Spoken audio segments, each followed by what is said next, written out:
Presiden Prabowo Subianto resmi mengesahkan Peraturan Presiden Nomor 79 Tahun 2025. Regulasi ini memuat agenda pembangunan kawasan Ibu Kota Nusantara yang ditargetkan menjadi pusat politik pada 2028 mendatang. Perpres tentang pemutakhiran rencana pemerintah tahun 2025 tersebut menjadi bagian dari tahap awal Rencana Pembangunan Jangka Panjang Nasional 2025 hingga 2045, sekaligus penjabaran tahun pertama Rencana Pembangunan Jangka Menengah Nasional 2025 hingga 2029. Dalam lampirannya, pemerintah menegaskan bahwa perencanaan, pembangunan kawasan, hingga pemindahan fungsi pemerintahan ke IKN dipandang sebagai langkah strategis. Upaya IKN jadi ibu kota politik ini diharapkan mampu mewujudkan IKN sebagai pusat politik nasional pada masa mendatang. Pengertian ibu kota politik adalah kota yang menjadi pusat operasional pemerintahan yang terdiri dari eksekutif, legislatif, yudikatif, dan administrasi negara. Artinya, saat IKN jadi ibu kota politik, kota tersebut menjadi pusat pengambilan keputusan politik nasional, dengan peran pusat politik jauh lebih banyak ketimbang fungsi sebagai pusat ekonomi atau bisnis saja.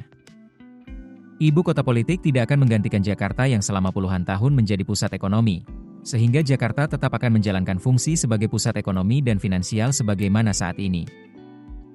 Sementara IKN akan sepenuhnya menjadi kota yang fokus pada urusan pemerintahan, meski dalam perjalanannya IKN juga akan tetap berkembang sebagai pusat ekonomi baru. Contoh ibu kota politik adalah Putrajaya. Kota ini menjadi pusat pemerintahan administratif di Malaysia, sementara Kuala Lumpur tetap memegang fungsi sebagai sentra ekonomi. Contoh lainnya dari ibu kota politik adalah Australia. Negara tetangga ini menjadikan kota Canberra sebagai pusat politik, namun kota-kota dengan denyut nadi ekonomi terbesar berada di Sydney.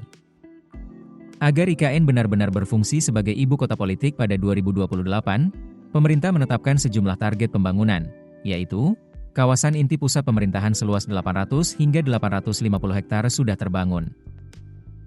Lalu, gedung dan perkantoran di IKN mencapai 20% dari rencana keseluruhan, hunian layak, terjangkau, dan berkelanjutan mencapai 50%, serta sarana dan prasarana dasar kawasan IKN minimal terbangun 50%.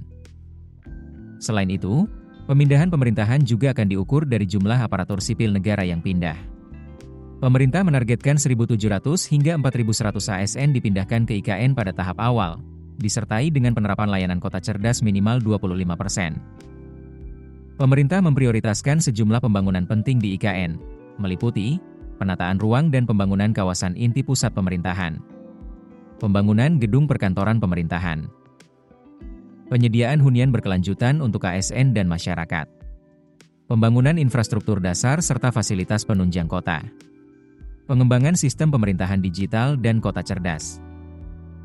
Dengan tahapan IKN jadi ibu kota politik ini, pemerintahan Prabowo optimistis bahwa pemindahan ibu kota dari Jakarta ke IKN akan berjalan bertahap namun terukur, sehingga pada 2028 Nusantara benar-benar siap menjadi pusat politik dan pemerintahan Indonesia.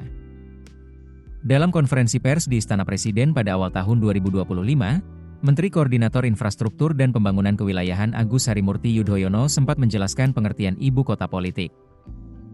Ia menjelaskan, saat penetapan IKN jadi ibu kota politik, maka pembangunan di IKN akan lebih difokuskan untuk gedung-gedung eksekutif, legislatif, dan yudikatif. Keputusan bisnis terbaik datang dari data, bukan tebakan. Mudah berlangganan Business Insight dengan subscribe with Google.